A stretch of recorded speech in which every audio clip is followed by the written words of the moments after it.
Bien-aimés dans le Seigneur, nous vous saluons au nom puissant de notre Seigneur Jésus et nous acclamons celui qui nous donne le souffle de vie. Dieu bon, Dieu merveilleux, Dieu grand, Elohim, El Shaddai, Adonai, il est le prince de paix. Il est l'agneau immolé, la manne cachée, l'étoile brillante du matin. Vous savez, ce Dieu-là mérite beaucoup. Il mérite l'adoration. Ce Dieu-là nous a créés pour les craindre. Vous savez, nous devons craindre Dieu. La crainte de Dieu nous donne beaucoup de privilèges. Je vous donne 3 ce matin. Mais il y en a trop de privilèges. Quand vous craignez Dieu, il y a beaucoup de privilèges. Mais ce matin, je vous en donne 3. 1. La crainte de Dieu, c'est le commencement de la sagesse. Donc, quand vous craignez Dieu, vous devenez sage. Vous savez, un homme sage qui n'a pas besoin d'un homme sage sur cette terre. Qui n'a pas besoin. La crainte de Dieu, le fait seulement de craindre Dieu, la sagesse commence dans ma vie. Et si je deviens sage, qui n'aura pas besoin de moi? Les autorités ont besoin des hommes sages. Quand vous gérez quelque part, il faut avoir des conseillers sages. Quand vous êtes pasteur, il faut être sage. Quand vous êtes médecin, il faut être sage. Avocat sage. Donc, premier privilège, la crainte de Dieu, la sagesse. Je vous donne seulement 3. Deuxième privilège, la crainte de Dieu, bien-aimé dans le Seigneur, augmente les jours. La Bible dit, les jours du méchant sont retranchés. On retranche ça, ça diminue. Mais le jour de l'homme juste augmente. Donc la crainte de Dieu fera que je puisse vivre longtemps sur cette terre. Quel privilège! Vous avez la grâce de voir des générations et des générations. Quand vous vivez, vous avez la grâce de contempler les merveilles de Dieu, les firmaments, les grandeurs, les pouvoirs, la puissance, la magnificence de ces dieux-là. Vous savez, quand on vit, c'est la joie. Hein? Quand on vit, c'est la joie. Et la crainte de Dieu nous donne la vie. Troisième privilège. La crainte de Dieu amène Dieu à écouter nos prières, à exaucer nos prières. La prière du juste a une grande efficacité. Quand vous êtes dans la crainte de Dieu, vos prières deviennent puissantes. Or, Dieu m'a créé pour le craindre. Deuxièmement, Dieu m'a créé bien-aimé pour l'adorer. Adorer le Seigneur. Je ne peux pas vivre sans l'adorer. Quand je sors le matin, je regarde la nature. Je dis, ah, Dieu est grand. Quand je suis dans mon profond sommeil, Dieu me parle à travers les songes, à travers les rêves. Je ne maîtrise rien. Mais le matin, quand je me réveille, je dis, ah, Seigneur, tu m'as épargné de ça. Tel est mort, moi je vis encore. Non, je commence à l'adorer. Tu ne peux pas vivre sans l'adoration. Il y a un musicien qui avait dit l'adoration c'est ça la nourriture de Dieu. Il n'avait pas tort. Hein? Dieu aime tellement l'adoration. Vous savez, l'adoration c'est dire à Dieu ce qu'il est. Regarde seulement si je commence à te dire ce que toi tu es là. Tu es fort. Hein? Tu sais, dans ta famille, c'est toi qui es beau. Tu sais, dans votre génération, c'est toi qui as l'argent. Hein, tu sais t'habiller. Hein, tu commences seulement à te dire ça. Comment ton cœur va se réjouir. Comment tu vas m'aimer. Hein? Parfois, quand nous allons à Kinshasa, tu vas seulement, tu arrives quelque part. Ah, mon cosy. Hein, quand on dit ça, ce n'est pas pour rien. Ah, mon papa, vous donnez l'argent. Donc, Dieu aime ça. Et Dieu m'a créé pour le servir. Vous avez beaucoup servi le monde. Vous avez trop servi les hommes. Laissez ces histoires-là. Hein? Venez maintenant servir Dieu. Tu as servi l'argent, tu as servi les femmes, tu as servi la bière. Hein? Bien aimé. Hein? Tu as servi des hommes. Maintenant, Dieu veut que tu les serves. Viens les servir. Peut-être il ne t'appelle pas apôtre, il ne t'appelle pas pasteur, il ne t'appelle pas évangéliste, docteur, il ne t'appelle pas prêtre. Mais il veut que tu sois serviteur. Parce qu'on peut être un serviteur debout à l'église, on peut être aussi un serviteur assis. Debout, c'est lorsque nous apparaissons quand on travaille, quand nous chantons, quand nous prêchons, quand on intercède, on est debout. Mais nous avons aussi des serviteurs dans l'ombre. Ils sont nombreux à l'église. Ils servent dans l'ombre. Pour votre information, Jésus n'avait pas seulement les 12 disciples là, hein, ou les 70, parce qu'il y a 62 qui sont partis. Il y a 60 qui sont partis, les restés avec 12. J'aimerais vous dire, bien-aimés dans le Seigneur, Jésus en avait beaucoup. Hein, il y en avait beaucoup. Des disciples. Même aujourd'hui dans nos églises, il y en a beaucoup de serviteurs. Il y en a beaucoup. Mais dans l'ombre. J'aimerais que vous soyez parmi ces gens-là. Voilà ce Dieu-là que nous acclamons. Il est bon, il est puissant. Il te protège lorsque tu le sers. Il te protège lorsque tu l'adores. Il te protège lorsque, bien-aimé dans le Seigneur, tu le crains. Ce Dieu-là te bénit lorsque tu l'adores. Il te bénit lorsque tu le sers. Il te bénit lorsque tu le crains. Ce Dieu-là te priorise lorsque tu as appris à le servir, à le craindre, à l'adorer. Voilà. Bien-aimé dans le Seigneur, sois béni là où tu es. Je sais que vous êtes nombreux, vous aimez nos prédications à l'heure du salut avec l'apôtre Marcel Moumat. Vous qui êtes abonnés à notre chaîne, on ne cessera jamais de vous bénir. Soyez bénis, continuez à être bénis et excellez dans ce que vous faites. Que vos projets réussissent. Alors vous qui nous suivez pour la première fois, soyez bénis. Nous vous aimons comme on a aimé les autres. On va continuer à prier pour vous comme nous prions pour les autres. Alors abonnez-vous aussi et partagez la vidéo. Voilà les 3 demandes que j'ai toujours fait et je les fais encore maintenant. Première demande, vous avez notre vidéo, c'est votre première fois où vous avez l'habitude de nous suivre parce qu'on vous partage la vidéo, ou vous la suivez à partir de votre voisin, votre ami. Abonnez-vous. C'est facile de vous abonner si vous avez votre adresse email, votre compte Google. Vous vous abonnez facilement. Activez la barre de notification. Ça signifie lorsque nous la partageons, vous l'avez. Quand nous la partageons, vous l'avez. Quand nous lançons la vidéo, vous l'avez. Et aussi, n'oubliez pas de partager. Donc, je vous copte, je vous reçois, je vous bénis comme serviteur dans cette grande vision, la manne cachée. À chaque fois que vous avez notre vidéo, partagez-la. Prenez l'engagement de la partager à 100 personnes. Je sais, il y a des gens qui n'aiment pas des vidéos. Hein, même quand vous partagez, n'ouvrez pas. Mais essayez, si vous envoyez à 100, je crois qu'il y aura même une personne qui va écouter ça. Donc, 1, abonnez-vous. 2, cliquez la barre de notification. Activez ça. Et 3, n'oubliez pas de partager. Pour le reste, soyez bénis, soyez forts. C'est déjà la fin de l'année. Je prie que l'année 2021 soit une année de grâce. Les agitations de l'année 2020, ça a été une année très agitée, bien aimée dans le Seigneur, avec ce grand fléau qui a frappé le monde, la COVID-19. Merci à Dieu de nous avoir épargnés et nous croyons qu'il va continuer à nous épargner. J'ai dit une fois à l'église, je vais le répéter ici, là où le Saint-Esprit habite, la COVID-19 n'a pas de place. Quelqu'un peut dire amen. Parce qu'on a dit que cette maladie ne supporte pas une forte chaleur. Quand la température, ce qu'on a dit, je ne sais pas si c'est vrai, je ne suis pas médecin, moi je suis pasteur. Il paraît que quand il y a une forte température, le virus disparaît. Or, le Saint-Esprit, c'est la puissante température.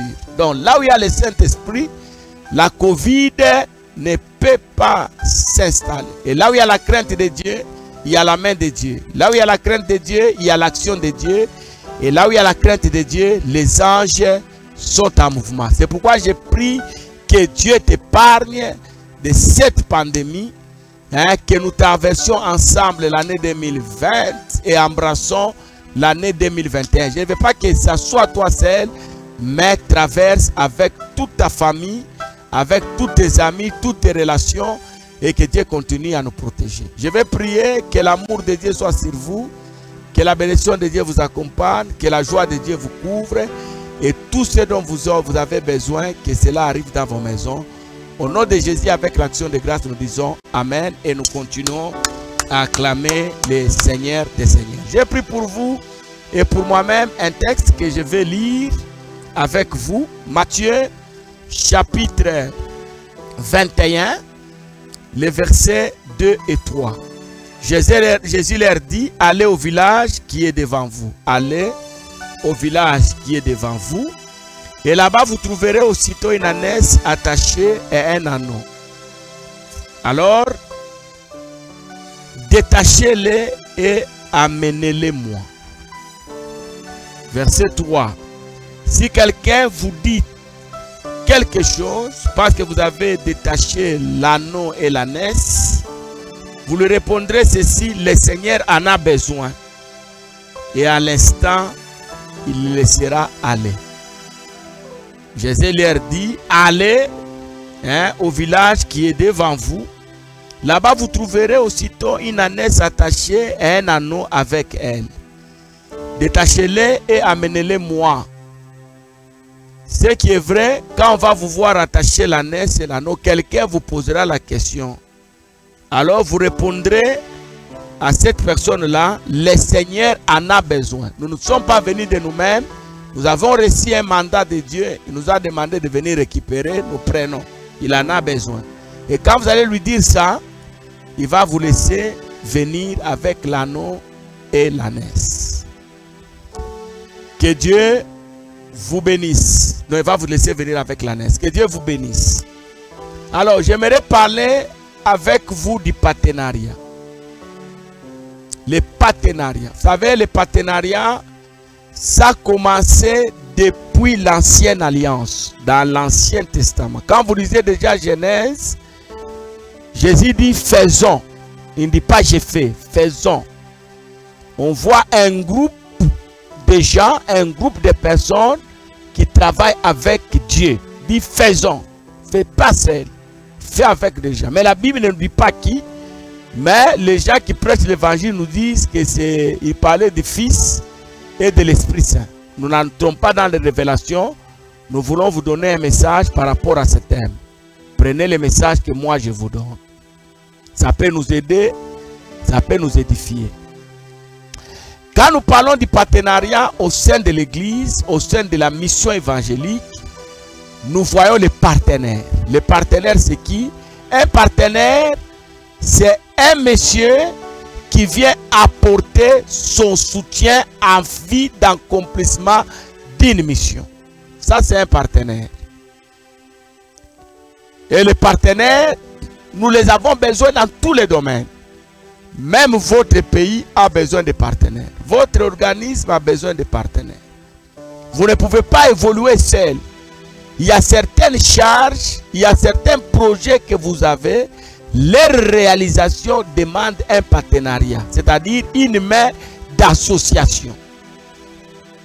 Les mariés, vous devez savoir que la femme c'est votre partenaire. Votre mari c'est votre... Vous ne pouvez pas évoluer seul. L'église aussi ne peut pas accomplir la mission seule. L'église a besoin de partenaires. Dieu lui-même a besoin de partenaires. Jésus a besoin de partenaires. Ici, nous voyons Jésus qui veut aller à Jérusalem. Mais il ne pouvait pas se déplacer à pied. Il avait besoin de l'âne qui devait le porter jusqu'à Jérusalem. C'est comme si elle a dit, allez là-bas prendre. Allez chez les partenaires prendre. Quand il va vous dire, vous l'amenez ou dites, le partenaire comprend que mon associé a besoin de ma main pour accomplir sa mission. Que Dieu soit loué. Vous savez, la vision que Dieu donne à des églises, ce sont des grandes missions. Le monde ici, vous voyez, résiste à cause de l'évangile du salut. Je vous dis bien aimé dans le Seigneur, si l'évangile n'était pas prêché, si le Saint-Esprit n'était pas à l'œuvre, vous pouviez commencer à voir des gens se promener nus comme ça, nus. Déjà pendant que l'évangile est prêché, il y a des coins où la nudité est prônée. Il y a des gens qui se promènent nus. Il y a des journées de nudistes. Regardez bien aimé dans le Seigneur, le mal qui est en train de remplir le monde aujourd'hui. Les gens se marient, homme, homme, femme, femme. Les gens couchent avec des animaux. Regardez comment les ténèbres, aujourd'hui, dans le monde entier, l'amour des hommes est en train de disparaître. On peut détruire tout un territoire à cause de pierres précieuses. On peut détruire toute une nation pour le pétrole, pour le pouvoir, ici on détruit les gens. Alors, la chose qui amène l'équilibre dans ce monde, c'est l'évangile de Jésus. C'est pourquoi nous appelons ça la bonne nouvelle, qui vient Là où il y a la maladie, il faut la bonne nouvelle. Là où il y a le déséquilibre, il faut la bonne nouvelle. Là où il y a le désarroi, il faut la bonne nouvelle. Là où il y a manque de joie, manque de paix, il faut la bonne nouvelle. Et la bonne nouvelle, il n'y a que l'église de Dieu, l'église de Jésus qui peut la donner. Vous ne trouverez pas un organisme en train de donner la bonne nouvelle. Il y a des organismes qui distribuent les pains, qui distribuent les médicaments, qui distribuent des draps, des moustiquaires. Mais l'organisme qui distribue la bonne nouvelle, c'est l'église de Dieu. Quelqu'un peut dire amen? Or, cette église-là a besoin d'une main d'association. Et cette main-là, on l'appelle partenaire. Un partenaire, c'est une personne qui m'aide à accomplir la mission de Dieu. Pour prêcher l'évangile, je n'ai pas seulement besoin de la voix que vous entendez. Il y a beaucoup de choses qui concourent à la proclamation de l'évangile. Il faut les moyens matériels, les moyens spirituels. Il faut aussi les moyens financiers. Dieu m'a donné la vision pour prêcher l'évangile. Mais pour que l'évangile arrive chez vous, l'évangile a besoin de partenaires, a besoin de mains d'association. Pour que votre église, là où vous êtes membre, puisse se développer, puisse aller de l'avant, puisse bien aimer dans le Seigneur, grandir, l'église a besoin de partenaires. Parce qu'aujourd'hui, l'église, ce n'est pas seulement réunir les gens, les pasteurs entrent, ils prêchent, allez, ils partent. Non. L'église doit avoir la vision des œuvres philanthropiques. L'église doit avoir de grands projets bien-aimés dans le Seigneur. L'église peut avoir des écoles, l'église peut avoir des centres de santé, l'église peut avoir bien-aimés dans le Seigneur des centres de formation. Et toutes ces choses-là, pour les avoir, l'église a besoin de partenaires. Le premier partenaire que Dieu donne à l'église, c'est les membres de l'église. Vous êtes membre dans une église. Comprenez et retenez ceci, c'est vous le premier partenaire. Vous devez mettre au service de l'église les biens, les moyens que Dieu vous a donnés. Si Dieu vous a donné l'argent, si Dieu vous a donné des biens matériels, prenez ces biens-là, pas tout, mais ne donnez à Dieu une partie de vos biens, une partie de vos moyens, afin que sa mission soit accomplie. Que Dieu soit loué. Parce que Dieu m'a donné la vision, il m'a donné aussi la provision. La vision c'est quoi? La vision c'est le message du salut que Dieu m'a donné. Il m'a donné la mission de le véhiculer dans le monde entier. Je ne vais pas le véhiculer seul. Pendant que la vision grandit, il y a des gens qui vont m'aider à annoncer cet évangile. L'évangile a commencé avec Jésus, les disciples, les apôtres, les pères de l'église, les pères apostoliques, et aujourd'hui l'évangile est avec nous. Ça continue, nous continuons à aller. Après nous, il y aura d'autres. En dehors de ça, Dieu donne la provision. À côté de chaque homme de Dieu, à côté de chaque église évangélique, Dieu suscite, bien aimé dans le Seigneur, des hommes ayant les moyens pour aider cette vision-là de s'accomplir. Alors il faut maintenant comprendre, avant que les partenaires extérieurs ne viennent, avant de recevoir les dons qui viennent du dehors, vous qui êtes dedans, vous que Dieu a envoyé à côté de l'homme de Dieu, à côté de cette église-là, vous êtes des partenaires. Mettez vos moyens au service de cette église, au service de l'homme de Dieu, afin que la vision puisse aller de l'avant. Aujourd'hui, beaucoup de visions ont échoué, parce que la provision n'a pas compris que Dieu m'a mis ici afin de soutenir la vision d'aller de l'avant. Que Dieu soit loué. Regardez ici. Jésus voulait à Jérusalem pour accomplir la mission du salut. C'est là où il devait être arrêté, il devait être tué, afin que toi et moi nous soyons sauvés. Mais pour y aller bien aimé dans le Seigneur, il fallait l'âne qui devait le porter. Voilà, donc le salut que Jésus nous a porté, il n'a pas été le seul artisan. Dieu a envoyé son fils, le fils devait aller à Jérusalem, c'est là où il devait être arrêté, mais pour aller là-bas, il fallait un moyen qui devait l'amener là-bas. Dieu vous a donné une parole puissante, chers serviteurs de Dieu, servantes de Dieu, mais pour que votre puissance là se manifeste, pour que vous organisez des croisades, des missions évangéliques, des conférences, vous avez des besoins de moyens. Et les moyens que Dieu vous donne, et il faut enseigner ça à l'église, bien aimé dans le Seigneur, ce sont les fidèles qui sont à côté de vous, les enfants que Dieu vous a donnés. ces enfants-là, on les appelle la provision, en vue de l'accomplissement de la mission. Donc les premières provisions, les premiers partenaires que nous avons à l'église, que nous avons dans une mission évangélique, apostolique, ce sont des enfants que Dieu a mis à côté de nous. Il faudrait que chaque enfant comprenne que ce que Dieu m'a donné, ce n'est pas pour rien que Dieu m'a béni, ce n'est pas pour rien que Dieu a déversé d'abondantes bénédictions dans ma vie. Si Dieu m'a donné, c'est pour que je puisse contribuer à l'avancée de son œuvre, pour que je soutienne l'œuvre de Dieu à aller de l'avant et que l'œuvre de Dieu puisse s'accomplir. Que Dieu nous bénisse. Voilà le message que nous vous avons apporté aujourd'hui. Comprenez là où vous êtes, que vous êtes un partenaire indispensable pour l'accomplissement de la mission de Dieu. Ne minimisez pas ce que vous êtes. Vous êtes serviteur de Dieu, mais dans l'ombre. Vous êtes serviteur de Dieu dans l'ombre. Allez dire, le maître en a besoin. Ce que vous avez là, le maître en a besoin pour qu'il accomplisse sa mission. Apôtre Marcel Momat, Église évangélique Mankaché, ministère de vie. 3 choses que je vous demande. Abonnez-vous. Activez la barre de notification. Et n'oubliez pas surtout de partager notre vidéo. Que Dieu vous bénisse et à la prochaine.